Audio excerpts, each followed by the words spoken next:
জীবনে প্রথমবার জলপাইয়ের আচার বানাচ্ছি, তাও ফির দুই ধরনের, একটা ঝাল আচার আর একটা মিষ্টি আচার। জলপাইকে ভালো করে ধুয়ে পরিষ্কার করে এটাকে কেটে নিয়েছি, মানে জাস্ট গায়ের উপরে হালকা হালকা দাগ দিয়ে কেটে নিয়েছি। আমি এখানে পরিমাণ মতন লবণ দিয়েছি আইডিয়া অনুযায়ী, আর একটু হলুদ দিলাম, অল্প একটু শুকনা মরিচের গুঁড়া, ঝাল অল্প একটুই দিব যেহেতু আমি আবার পরে মশলা ইউজ করব। এটাকে আমি ভালো করে মাখিয়ে নিচ্ছি, এটা আমার ঝাল আচার হবে।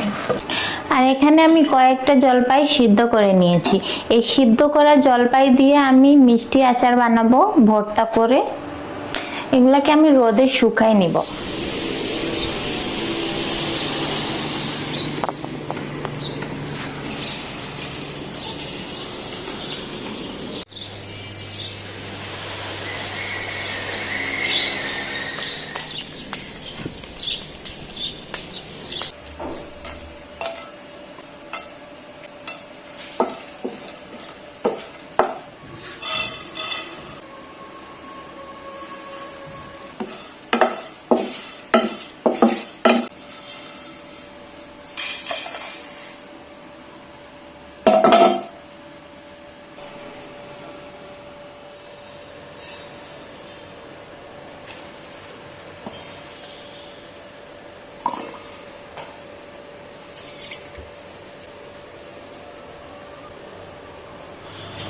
আচারের সব প্রসেস আমি রেডি করে রেখে দিয়েছি, এখন ফাইনালি আমি আচার বানাবো।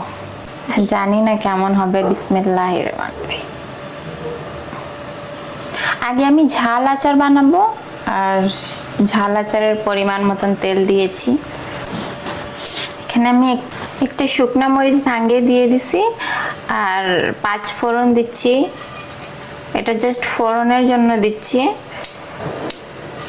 1 চামচ আমার যে আদা বাটা, আদা রসুন আর সরিষা বাটা।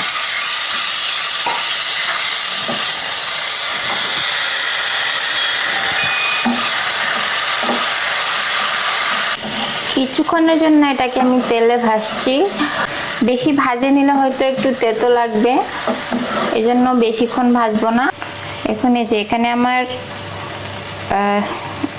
সিদ্ধ করে রেখেছিলাম, এটা আমি মিষ্টি আচারের জন্য, আর যেটা ঝাল আচার বানাবো সেটা আমি কেটে কেটে কাঁচাই রেখেছি।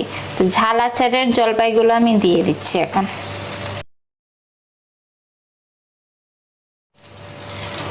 এর সাথে আমি কাঁচা মরিচও দিয়ে দিচ্ছি 4টা। আমি এখানে কোনো রকমের পানি ব্যবহার করি নাই, 1 ফোঁটাও পানি না। ইনফ্যাক্ট আমি এই সরিষা, আদা, রসুনও হোয়াইট ভিনেগার দিয়ে আমি ব্লেন্ড করেছি। আচারের মধ্যে পানি দিলে আচার নষ্ট হয়ে যায়, আর এটা দীর্ঘদিন রাখার জন্য 1 ফোঁটাও পানি দেওয়া যাবে না। ইনফ্যাক্ট মশলাগুলোতে যে পানি ছিল সেগুলো আমি ভালো করে টিস্যু দিয়ে শুকিয়ে তারপরে ব্লেন্ড করেছি, মানে আদা রসুনগুলো। যেহেতু জলপাই আমি কালকে লবণ দিয়েছিলামই, তাই এখন আমি অল্প পরিমাণে লবণ দিব, বেশি না।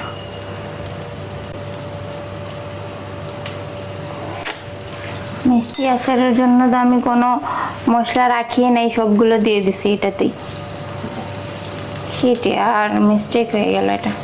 আচ্ছা, আমি এখান থেকে কিছুটা মশলা তুলে নিচ্ছি মিষ্টি আচারের জন্য, যেহেতু আমি একসাথে 2টা আচারের মশলা বেটেছিলাম, বাট আমি ভুল করে সবগুলো এটাতেই দিয়ে দিয়েছি।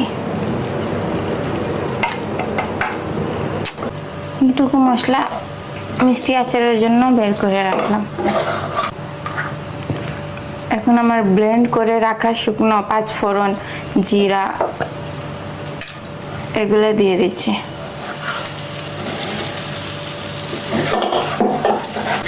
এখন আমি অল্প পরিমাণে চিনি দিব, টেস্ট ব্যালেন্স করার জন্য অল্প পরিমাণে, বেশি না।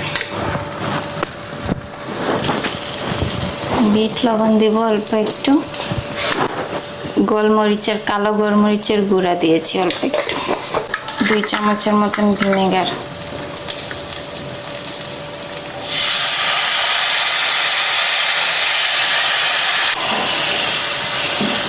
এটাকে ঢাকে আমি কিছুক্ষণ সিদ্ধ করে নেব।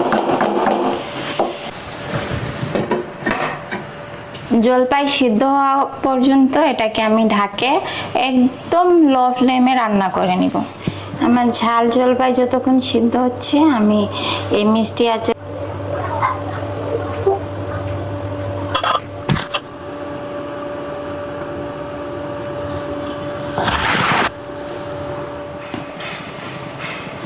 এটা সিদ্ধ হয়ে গেছে ভালো মতো। খালি করে আমি আবার মিষ্টি আচার এটাতেই বানাবো।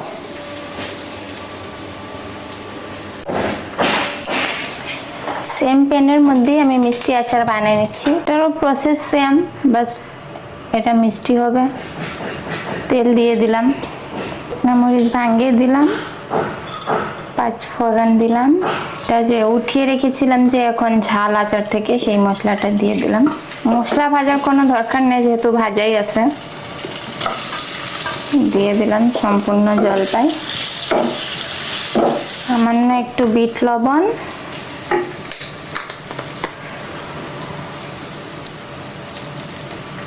গোলমরিচের গুঁড়া, একটু সাদা লবণ দিয়ে দিচ্ছি,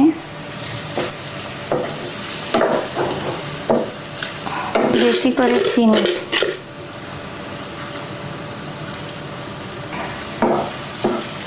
কেউ ঢাকে রান্না করে নিব কিছুক্ষণ।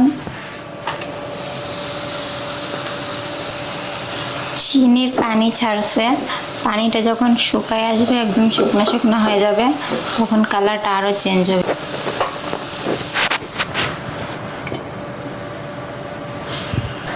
হয়ে গেছে।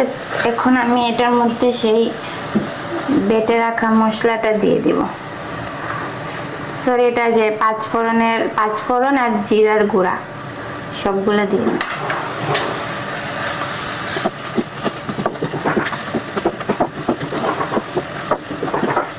এক চামচ সিরকাও দিয়ে দিব, মানে ভিনেগার।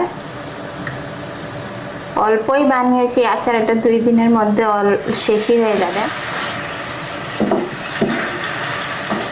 হয়ে গেছে আমার এই আচারটাও কমপ্লিট। এই যে এটা আমার মিষ্টি আচারের ফাইনাল লুক।